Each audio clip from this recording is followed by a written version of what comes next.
राधे राधे बच्चों, वेलकम है आपका अपने चैनल पे। तो आज हम लोग नेक्स्ट टॉपिक स्टार्ट करने वाले एपी, जिसके अंदर हम लोग अरिथमेटिक प्रोग्रेशन, इसके मोस्ट इंपॉर्टेंट 100% इंपॉर्टेंट टॉपिक्स जो पिछले 6 साल में आ रहे हैं, ऐसे चैप्टर्स जो बहुत इंपॉर्टेंट है एग्जाम के लिए, तो हम लोग ये करने वाले हैं। उसके भी पहले, ये चैप्टर स्टार्ट करने के पहले आपको पता होना चाहिए ये जो एपी है, एपी एग्जाम में अप्रॉक्सीमेटली 8 मार्क्स का पूछा जाता है विथ ऑप्शन। तो अगर आप ये जो लेक्चर है ये देख के ख़त्म कर देते हो, ये चीज़ में दी हुई बातें समझ लेते हो, तो आप इसमें से कम 5 मार्क्स तो बना पाओगे, और इसके ऊपर जितना भी बनाओगे आप, वो आपकी प्रैक्टिस के ऊपर है, पर गारंटी है 5 मार्क्स तो कंफर्म बन जाएगा। ठीक है, तो हम लोग चलते बिना किसी देरी के देखते हैं इसमें क्या क्या दिया है और क्या क्या चीज़ें हैं एपी के अंदर। तो फर्स्ट थिंग हम लोग स्टार्ट करेंगे क्वेश्चन नंबर 1 मार्क वाले से, फिर 2 मार्क वाले से, एंड आफ्टर दैट 3 मार्क वाले कवर करेंगे। तो जो 1 मार्क वाला क्वेश्चन होगा, 1 मार्क्स क्वेश्चन, तो उसमें एक बात आपको पता होनी चाहिए, अगर क्वेश्चन 1 मार्क्स का है तो उसके अंदर 1 मार्क्स का लॉजिक ही होगा, उससे ज़्यादा कुछ नहीं आएगा। अब 1 मार्क्स का लॉजिक से मेरा बोलने का मतलब एकदम सिंपल क्वेश्चन आएगा। फॉर एग्जाम्पल एक क्वेश्चन मैं उठा रहा हूँ, देखो। अब इस क्वेश्चन में हमको बोला गया है find second and third term of an AP. Second term मतलब T2, थर्ड टर्म मतलब T3, ये वैल्यूज निकालने के लिए बोल रहे हैं। अब कब ये वैल्यू निकालनी है? Whose first term is -2 and second and common difference is -2। क्या बोल रहा है भाई? जब फर्स्ट टर्म, जिसको हम लोग बोलेंगे ए, ये भी -2 है, और जो कॉमन डिफरेंस दिया है ये भी -2 है। ठीक है, तो अब ये सॉल्व करने के पहले मुझे पता होना चाहिए कि अगर मेरे पास एक एपी दे रखी है, ठीक है, एपी का मतलब अगर मेरे पास एक किसी भी एपी का फर्स्ट टर्म और कॉमन डिफरेंस दे रखा है और मुझे उससे वो एपी लिखनी है, तो मेरे पास एक चीज़ है जो मुझे याद रखनी है। क्या है वो? हम लोग T1 को ए बोलते हैं। T2 कैसे निकलता है? T2 निकलता है A+D। T3 होता है मेरे पास A+2D। T4 होता है मेरे पास A+3 times of D, and so on. ये चीजें मुझे याद रखनी है। अब ये सेम क्वेश्चन, ये सेम चीज इस वाले क्वेश्चन में अप्लाई होगी 1 मार्क के लिए। क्या बोल रहा है वो? T2 निकालो। T2 क्या है मेरे पास? T2 है A+D। पुट करो, A क्या है मेरे पास? -2 प्लस D भी -2 है, ये आ गया -4। फिर मुझे बोल रहा है T3। T3 क्या है भाई? A+2 times of D। तो ये हो गया, A की वैल्यू है -2 प्लस 2 इंटू डी की वैल्यू है -2। कितना हो जाएगा ये? -6। आ गया T2 T3, खत्म हो गया क्वेश्चन। ये 1 मार्क के लिए पूछा है। फिर चलते हैं आगे क्वेश्चन नंबर 2 पे। अब क्वेश्चन नंबर 2 में क्या बोल रहा है देखो। क्वेश्चन नंबर 2 के अंदर बोल रहा है find first term and common difference of an given AP. मेरे पास एक एपी दे रखी है जिसकी मुझे फर्स्ट टर्म और कॉमन डिफरेंस निकालना है। क्या हो जाएगा ये एपी? देखो 127, 135, 143 एंड 151 एंड सो ऑन। ये दे रखा है एपी। अब बोल रहा है फर्स्ट टर्म निकालो। भाई जो पहला लिखा है वही होता है फर्स्ट टर्म। तो T1 which is equals to A क्या है?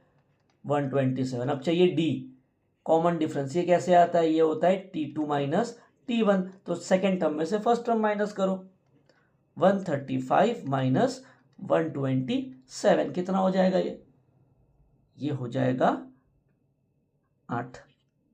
खत्म हो गया। बस ये 2 लाइन लिखने का 1 मार्क, क्वेश्चन हो गया खत्म। सेम तरीके से एक और क्वेश्चन उठाता हूं 1 मार्क के लिए जो पूछा है उसने, क्वेश्चन नंबर 3। अब इसमें क्या बोल रहा है देखो। इसमें बोल रहा है फॉर एन गिवन एपी, अगर ए का वैल्यू 3.5 है, कॉमन डिफरेंस 0 दिया है, तो तुम एक काम करो, Tn का वैल्यू निकालो। अब इसके अंदर क्या करना है? सिंपल Tn का फॉर्मूला निकालना है, लगाना है, और ए और डी की वैल्यू पुट करनी है। जो आंसर आया वो आंसर। 1 मार्क के लिए क्वेश्चन सिंपल पूछा है, तो अपने को इसको सॉल्व करने के लिए Tn का फॉर्मूला पता होना चाहिए। क्या होता है Tn का formula? Tn is equals to A+n-1 into d. Values put करो। अब ए की वैल्यू दिया है 3.5, एन हमको पता नहीं है, छोड़ दो ऐसे ही। डी का वैल्यू दे रखा है 0। तो अब ध्यान से देखना, इस वाले टर्म में 0 मल्टीप्लाई हो रहा है, तो 0 इंटू एन माइनस 1 0 हो जाएगा।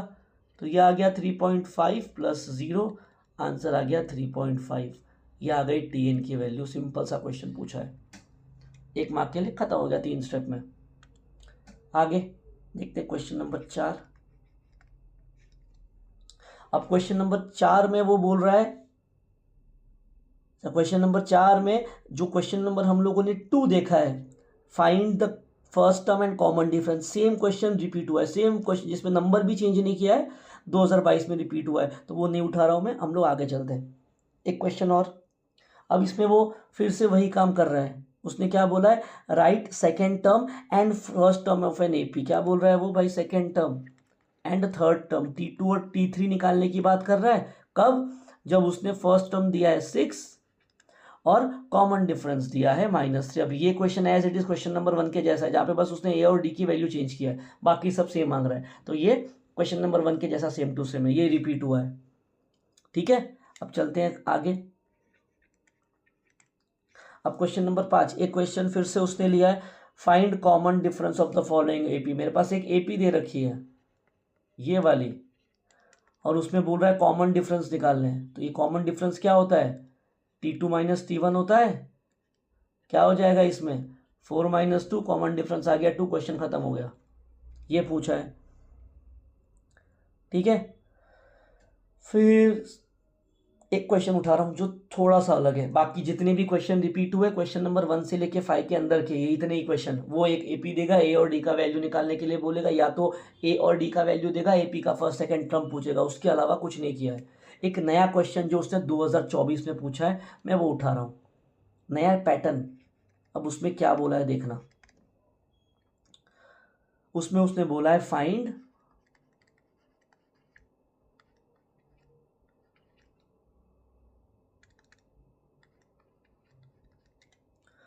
First term of the sequence. अब उसने सीक्वेंस दे रखी है हमारे पास, Tn is equals to 3n minus 2, ये उसने दिया है। और वो हमसे बोल रहा है कि भाई एक काम करो फर्स्ट टर्म निकालो, ये बोल रहा है वो। अब इसमें क्या करना पड़ेगा हमको, ऐसा अगर क्वेश्चन आया, जो हो सकता है इस बार भी आ जाए, अगर ऐसा कुछ दिया और बोल रहा है फर्स्ट टर्म निकालो, तो फर्स्ट टर्म का सिंपल मतलब क्या होता है, T1, ये दिया है Tn, तो यहां से ये मुझे एक इंडिकेशन है कि मैं ये जो Tn की चीज दे रखी है उसके अंदर, उसके अंदर मैं n को 1 पुट करूं। तो कुछ नहीं करना है इसमें, put n is equals to 1 in Tn, जो Tn का फॉर्मूला दिया उसमें n को 1 पुट करो। तो देखो जरा Tn का फॉर्मूला क्या दिया है, 3n माइनस 2, तो ये T1 क्या हो जाएगा, जहां जहां पे n दिख रहा है 1 पुट कर दो। तो ये 3 इंटू 1 3 माइनस 2, आंसर आ जाएगा 1। अगर वो मुझे पूछ लेता भाई फाइंड करो सेकेंड टर्म, यानी वो जाती T2, तो मैं क्या करता, इसके अंदर जहां जहां पे n दिख रहा है वहां वहां पे मैं 2 पुट करता। अगर वो बोलता थर्ड टर्म निकालो यानी T3, तो जहां जहां पे n दिख रहा है 3 पुट करो, एंड सो ऑन। ऐसा क्वेश्चन ये नया पूछा है, पिछले 6 साल में एक ही ऐसा क्वेश्चन आया है, बाकी जितने भी है सब रिपीट हुए। तो ये ध्यान में रखना, हो सकता है इस बार आ जाए, तो आ जाएगा आपको। अब हम लोग आगे चलते हैं 2 मार्क वाले क्वेश्चन पे। अब यहां कुछ इंटरेस्टिंग चीजें हैं।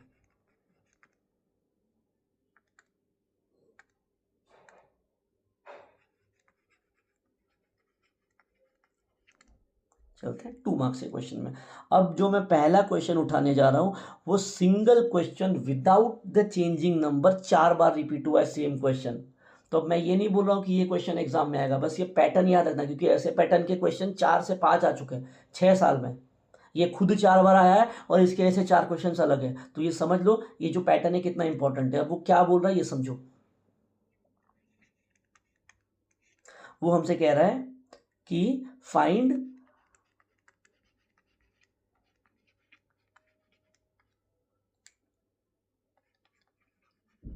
Nineteenth term of the AP. अब मेरे पास एक एपी दे रखी है जो है 7, 13, 19, 25 एंड सो ऑन। ये मेरे पास एक एपी दे रखी है और मुझे बोला जा रहा है भाई एक काम करो इसकी 19th टर्म निकालो। सेम क्वेश्चन 4 बार रिपीट हुआ है। अब ये पैटर्न ध्यान में रखना, वो एग्जाम में क्वेश्चन कैसा आएगा, एक रैंडम एपी दे देगा और बोलेगा 19th टर्म निकालो। तो फर्स्ट स्टेप क्या है, ए और डी ढूंढो। तो ए क्या है, ए का मतलब होता है T1, ये कौन होता है, जो पहला लिखा होता है वही, तो ये हो गया 7। उसके बाद क्या चाहिए, डी चाहिए। डी के लिए क्या है भाई, T2 माइनस T1। तो T2 कौन है, जो दूसरा लिखा है वो T2, T1 कौन है, जो पहला लिखा है वो। तो 17 नहीं 13 माइनस 7 कितना आ जाएगा, ये आ गया 6। तो डी की वैल्यू मिल गई मुझे। अब बोल रहा है T19, अब वो बोल रहा है 19th टर्म निकालो। तो 19th टर्म का मतलब होता है, बता दूं,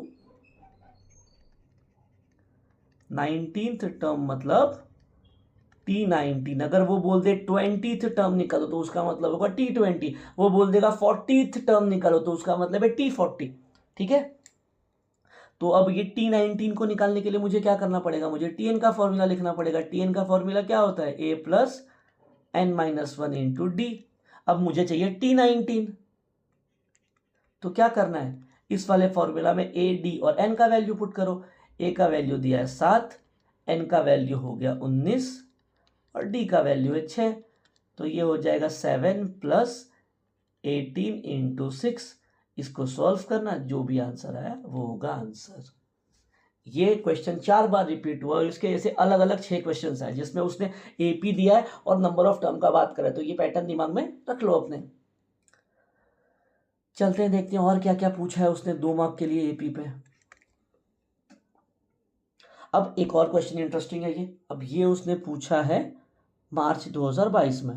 क्या है देखो, इसमें वो बोल रहा है first term and common difference of an APs are 12 and 4 respectively. क्या बोला है, फर्स्ट टर्म मतलब T1 दे रखा है 12 और कॉमन डिफरेंस यानी D दे रखा है मेरे पास 4। आगे बोल रहा है इफ Tn का वैल्यू है 96। आप एक काम करो, n का वैल्यू निकालो। तो ये दूसरा पैटर्न आ गया। दूसरे पैटर्न में वो क्या करेगा, वो आपको a और d निकाल के दे देगा पहले से, या तो कुछ ऐसा कर देगा जिससे आपको a और d आसानी से मिल जाएगा, मतलब फर्स्ट टर्म और d। और फिर बोलेगा Tn का वैल्यू ये ले लो, अब n का वैल्यू निकालो। ये है सेकंड पैटर्न। तो इसमें भी हमको क्या करना है, सिर्फ Tn का फॉर्मूला याद रखना है और वही फॉर्मूला अप्लाई करना है। देखो कैसे होगा ये। तो Tn का फॉर्मूला क्या होता है हमारे पास, Tn बराबर a plus n minus 1 into D. अब इसके अंदर मेरे पास जो जो वैल्यू है सब पुट कर दो। मेरे पास Tn दे रखा है 96, डालो। मेरे पास a दे रखा है 12, n माइनस 1 हमारे पास नहीं है, छोड़ दो। d का वैल्यू दिया है 4। सॉल्व करो इसको। 96 में 12 को इस तरफ लेके आ गया, 4 को इसके अंदर मल्टीप्लाई कर दिया, तो 96 में से 12 गया, कितना बच जाएगा 84। अब नेक्स्ट स्टेप में ये वाले 4 को भी वहां भेज दो, ऐड हो जाएगा जाके। तो ये हो जाएगा 88 इज इक्वल्स टू 4n। यहां से n का वैल्यू आ गया 88 डिवाइडेड बाय 4। n कितना आ गया मेरे पास 22। क्वेश्चन हो गया खत्म। ये दूसरा पैटर्न है जिसमें वो a d और tn देगा और बोलेगा भाई n का वैल्यू निकालो। चलते हैं आगे। अब आगे अब आगे ये थोड़ा सा अलग है, थोड़ा सा अलग मतलब मिलता जुलता ही है बट इजी है, थोड़ा सा अलग। अब इसमें क्या बोल रहा है देखो, find the sum of first and even natural number. क्या बोला है,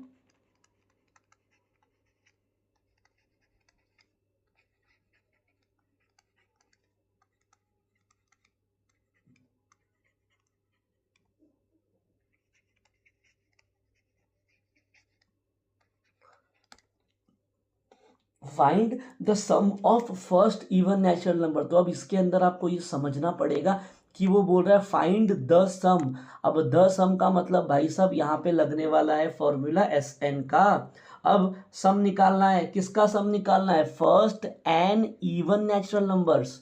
अब इवन नेचुरल नंबर क्या होंगे, फर्स्ट तो वो इवन नंबर है मतलब 2 4 के मल्टीपल होंगे। अब वो नेचुरल नंबर है मतलब वो निगेटिव नहीं होगा।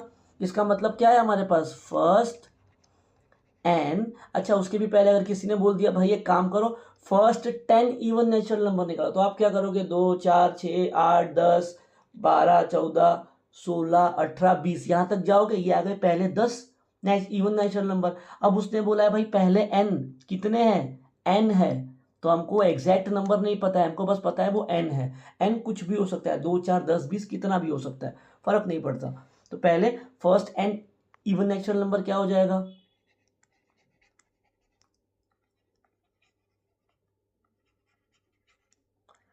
ये हो जाएगा 2 4 6 8 10। भाई कहाँ तक जाना है, nth तक जाना है। क्यों, क्योंकि उसने बोला है फर्स्ट n। अगर वो बोलता कि फर्स्ट 10 इवन नेचुरल नंबर निकाला तो मैं पहले 10 लिखता, उसने n बोला है मैंने n लिख दिया।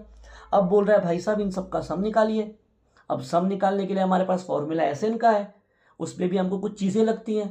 पहले लगता है a जो कि दे रखा है 2, फिर लगता है d जो आता है t2 माइनस t1 से। तो ये हो जाएगा 4 माइनस 2, तो हमको a और d मिल गया। अब लगाओ Sn का फॉर्मूला, क्या है फॉर्मूला, Sn बराबर n/2 ब्रैकेट में 2a plus n-1 into D. अब यहाँ पे सारी वैल्यूज पुट करिए। अब उसके अंदर उसने n का वैल्यू नहीं दिया है, हमको बोला है फर्स्ट n, तो n को वैसे ही रखो, a और d का वैल्यू पुट कर दो, थोड़ा सा सॉल्व करो, जो आंसर आया वो हमारा आंसर होगा। ये 2 इंटू ए का वैल्यू हो गया 2, ए का वैल्यू हो गया 2 प्लस n-1 को हमने ऐसे ही रखा, और d का वैल्यू हमारे पास आ गया 2। अब देखते हैं क्या है ये हो जाएगा हमारे पास 9/2 ब्रैकेट में 2 इंटू 2 हो गया 4 प्लस, अब इनको मल्टीप्लाई करो अंदर, 2 इंटू एन हो गया 2n, 2 इंटू -1 हो गया -2। क्या हो जाएगा अब ये, बाहर वाला n/2 को हाथ ही नहीं लगाया हमने, ये 4 - 2 हो गया 2, अंदर बचा है 2n।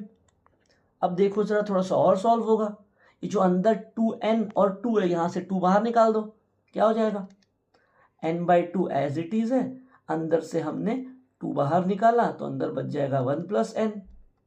तो ये दोनों गए, क्या आ रहा है n इंटू 1 + n। चाहिए तो n को भी अंदर मल्टीप्लाई कर दो, ये हो जाएगा n² + n। ये आ गया आंसर। ये थोड़ा अलग क्वेश्चन था जो उसने 2 मार्क के लिए पूछा है, ठीक है। अब इसी से मिलता जुलता एक और सम उसने पूछा है। अब वो क्या बोल रहा है देखो, अब वो बोल रहा है find the sum of first 21 even natural number. अब पिछले सम में उसने बोला था find the sum of first n natural number, यहां वो भैया हमसे कह रहे हैं find the sum of first 21 natural number. तो सॉल्व पिछले जैसा ही करना है, यही होगा हमारे पास, जो एपी बनेगा वो यही बनेगा। बट यहाँ कहाँ तक जाएंगे हम लोग, 21st टर्म तक। तो इसका मतलब इस क्वेश्चन में ए का वैल्यू भी 2 होगा, डी का वैल्यू भी 2 होगा, बट एन का वैल्यू जो पिछले सब में हमने एन रखा था यहाँ हो जाएगा 21, बस और कुछ चेंज नहीं होगा। सेम पिछले क्वेश्चन जैसा सॉल्व करना है, सेम फॉर्मूला अप्लाई होगा और आप क्या करोगे, एन के जगह पे 21 पुट करोगे, सॉल्व करना, जो आंसर आया वो होगा आपका आंसर। तो ये एक और नया टाइप था जो पिछले से मिलता जुलता था।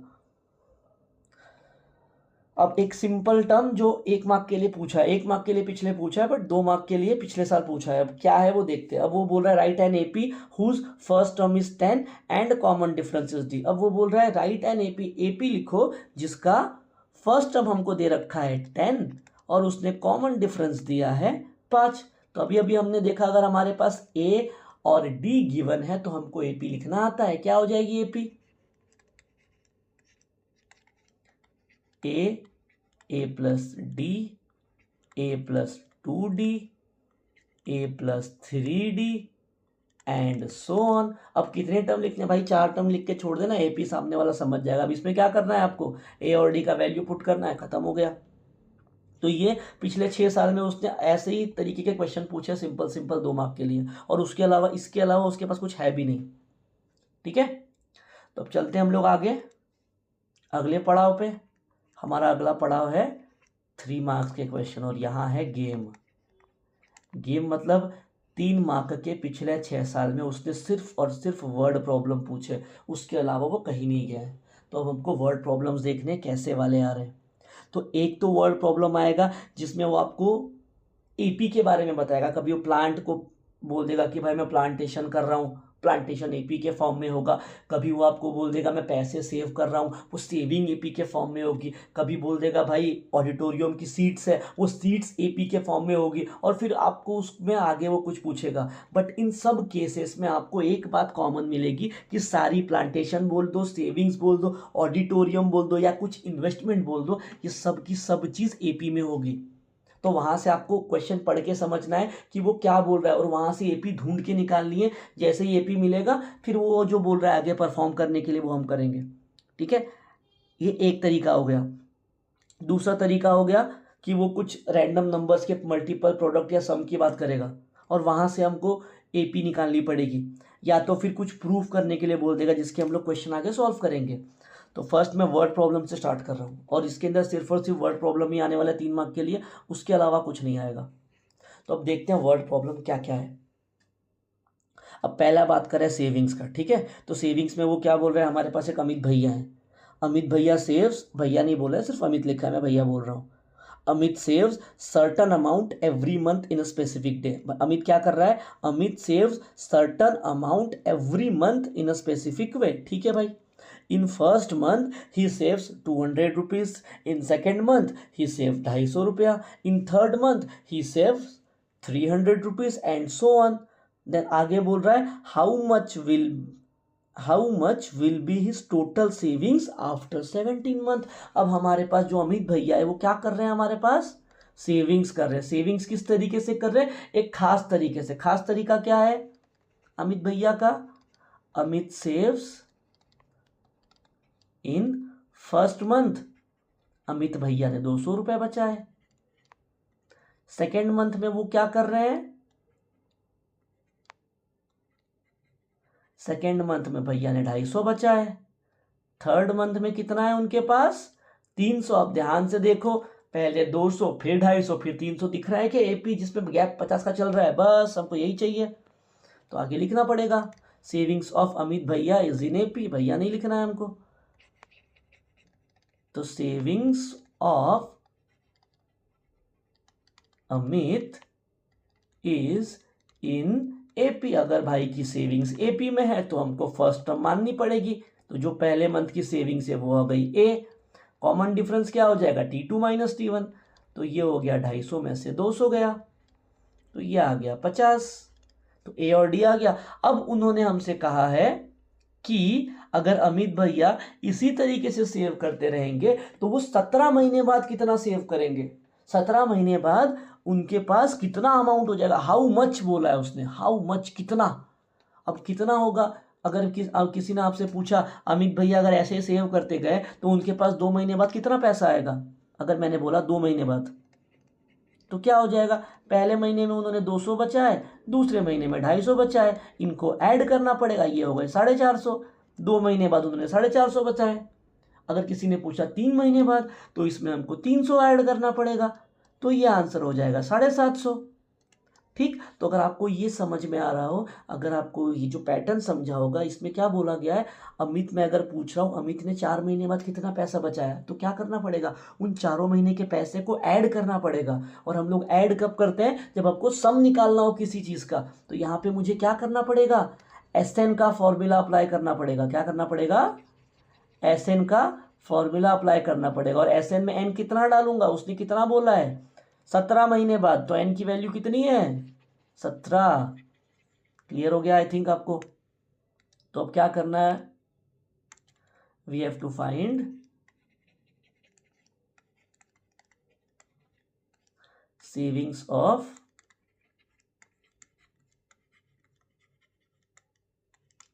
अमित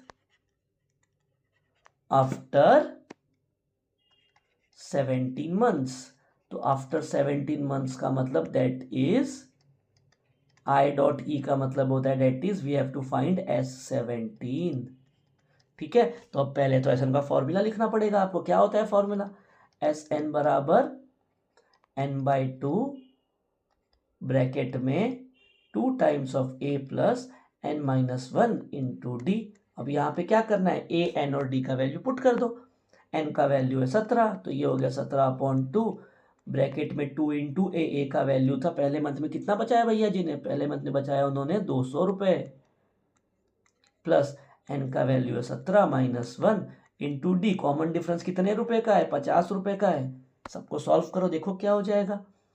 ये हो जाएगा 17/2 ब्रैकेट में 2 इंटू 200 हो गए 400, प्लस 17 में से 1 गया 18 इंटू 50। अब इसको सॉल्व करना, जितना आया उतना अमित भैया 17 महीने में बचाएंगे।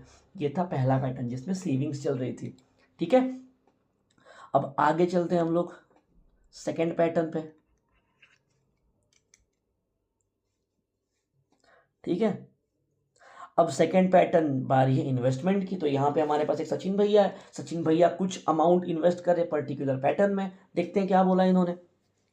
अब इस क्वेश्चन में वो कह रहा है हमसे, Sachin invested some amounts in national saving certificate in a specific way. Sachin भैया अमाउंट इन्वेस्ट कर रहे हैं स्पेसिफिक वे में। अब स्पेसिफिक वे क्या है देखो, in first year he invested 4000, in second year he invested 6000, in third year he invested 8000 and so on. अब सचिन भैया क्या कर रहे हैं देखो, भैया नहीं लिखना है वो तो मैं बोल रहा हूँ, Sachin invested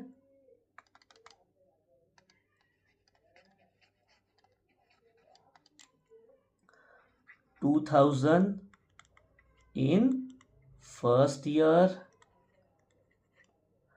4000 in second year, 6000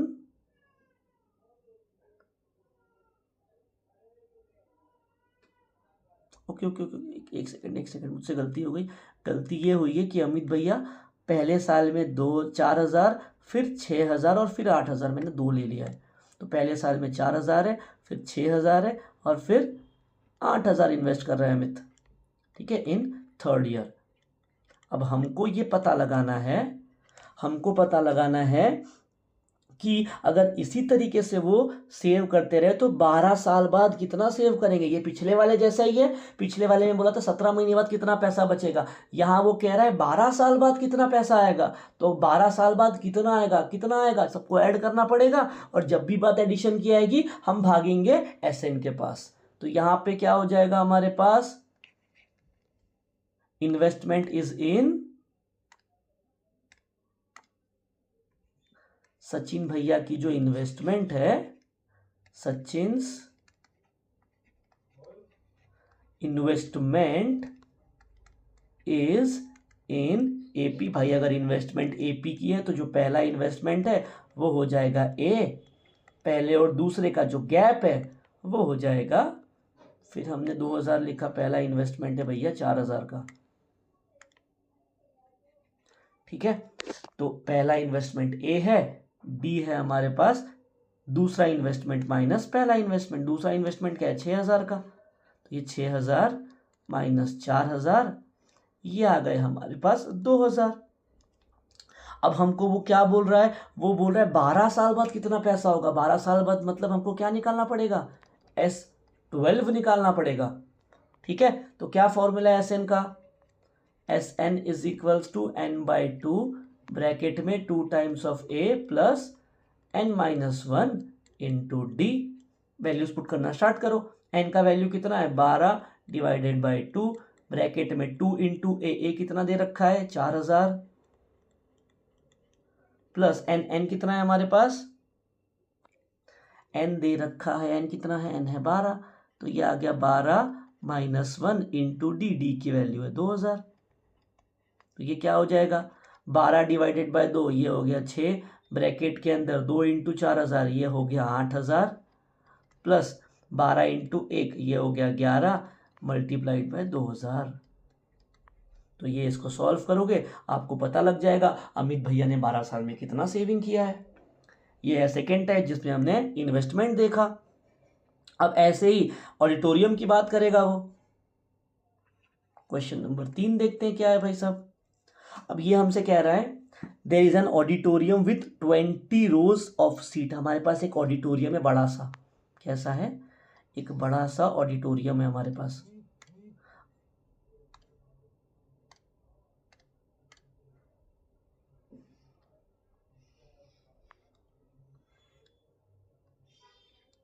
मान लो ऐसा कोई ऑडिटोरियम है, मूवी देखते हैं जहाँ हम बैठते हैं, ठीक।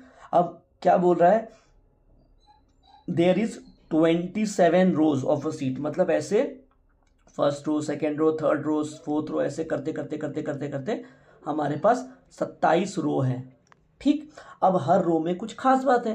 खास बात क्या है, जो पहली वाली रो है, फर्स्ट वाली रो, उसके अंदर हमारे पास 20 सीट है। जो सेकेंड नंबर की रो है उसके अंदर हमारे पास 22 सीटें हैं। एंड जो थर्ड नंबर की रो है उसमें हमारे पास 24 सीटें हैं। अब ध्यान से देखो, पहले में 20, फिर 22, फिर 24, सीट दो दो से बढ़ रही है। इस तरीके का अरेंजमेंट है ऑडिटोरियम का। अब वो हमसे क्या पूछ रहा है, अगर अरेंजमेंट ऐसी ही चलती रही तो find how many total seats are there in auditorium, तो पूरे ऑडिटोरियम में टोटल कितनी सीट्स है। अब फिर से जब भी वो टोटल की बात करेगा हम दौड़ के भागेंगे एसएन के पास, ठीक। अब पूरे ऑडिटोरियम में कितनी सीट होगी, जितनी इन 27 रो में सीट होगी उतनी ही होगी। तो मतलब मुझे क्या निकालना है, मुझे यहाँ पे S27 निकालना है। अब S27 के लिए मुझे क्या चाहिए, ए और डी चाहिए। तो ध्यान से देखो, सीटिंग अरेंजमेंट ऑफ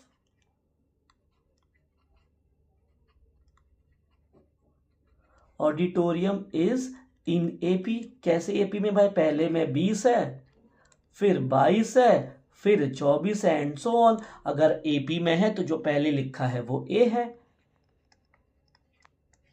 उसके बाद डी कैसे निकलेगा, दूसरा वाला माइनस पहला वाला, तो ये आ गया 2। हमारे पास ए और डी का वैल्यू आ गया। अब क्या करना है, एस एन का फॉर्मूला लिखो, और क्या है formula, n by 2 times of a plus n-1 into D. अब इसमें हमको क्या करना है, फिर इसके अंदर हमको n का वैल्यू पुट करना है कि 27, n का वैल्यू 27, a का वैल्यू 20 और d का वैल्यू 2 पुट करके सॉल्व करो। तो ये थे हमारे वर्ड प्रॉब्लम्स, ठीक है। अब वर्ड प्रॉब्लम आया तो ऐसे ही आएगा। अब हम लोग चलते हैं नेक्स्ट पार्ट में, देखते हैं दूसरे क्या क्वेश्चन पूछा है। क्वेश्चन नंबर 4 देखते हैं। अब इसमें वो बोल रहा है क्वेश्चन नंबर 4 में, इन an AP some of 3 consecutive terms is 27 and their product is 504, find the terms. अब ये नया पैटर्न मतलब उससे थोड़ा सा अलग है। इसमें वो क्या बोलेगा, एक एपी है जिसके 3 या 4 टर्म का सम ये है, प्रोडक्ट ये है, तो आप एपी निकालो। अब ऐसे केसेस में हमको याद रखना है कि अगर उसने 3 टर्म बोला तो हमको एपी कंसीडर करनी पड़ेगी। तो लेट दैट एपी बी, हमको मानना पड़ेगा पहला टर्म हो गया a माइनस डी, ये आपको याद रखना है। फिर है a, उसके बाद है a प्लस डी, यही अज्यूम करना पड़ेगा अगर उसने 3 टर्म पूछा तो, ठीक है। अब अगर कभी क्वेश्चन में ऐसे कुछ आ गया कि 4 टर्म है, तो अगर 4 टर्म आ गए तो एपी क्या हो जाएगी, a minus D, A plus D, और ये आगे बढ़ जाएगा a प्लस 2d पे। अगर 4 टर्म पूछा तो, वैसे 4 टर्म पे तो आज तक वो गया नहीं है, वो 3 टर्म का ही क्वेश्चन उसने पूछा है, और ऐसा क्वेश्चन 2 बार रिपीट हुआ है। और ये जो क्वेश्चन मैं ले रहा हूँ ये खुद 2 बार आया है, एक 2020 में और 2021 में, 2 बार आया ये वाला क्वेश्चन। और इसके जैसा मिलता जुलता क्वेश्चन 2022 में आया है। उसके बाद इस टॉपिक पे क्वेश्चन पे हाथ नहीं लगाया उसने, तो हो सकता है भाई साहब इस साल आ जाए। अब हम लोग देखते हैं क्या है आगे इसमें। अब वो बोल रहा है in an AP the sum of 3 consecutive term is 27। तो मैंने तो मान लिया 3 टर्म, तो फर्स्ट कंडीशन क्या बोल रहा है, according to first condition the sum of 3 consecutive term, मतलब इन सब का सम करना पड़ेगा। तो ये a minus D plus A plus D बराबर दे रखा है 27। तो यहाँ क्या हो जाएगा, ये डी से ये डी गया तो ए आ गया 3a बराबर 27। तो यहाँ से हमारे पास आ गई a की वैल्यू 27/3, 9। ठीक, अब आगे देखते हैं क्या है। आगे सेकंड कंडीशन में क्या बोला है उसने, according to second condition according to second condition. अब वो सेकेंड कंडीशन में हमसे क्या बोल रहा है, एंड देयर प्रोडक्ट इज 504। अब वो जो 3 नंबर है उन सबका मल्टीप्लीकेशन 504 है, तो ये आ गया फर्स्ट नंबर इंटू ए इंटू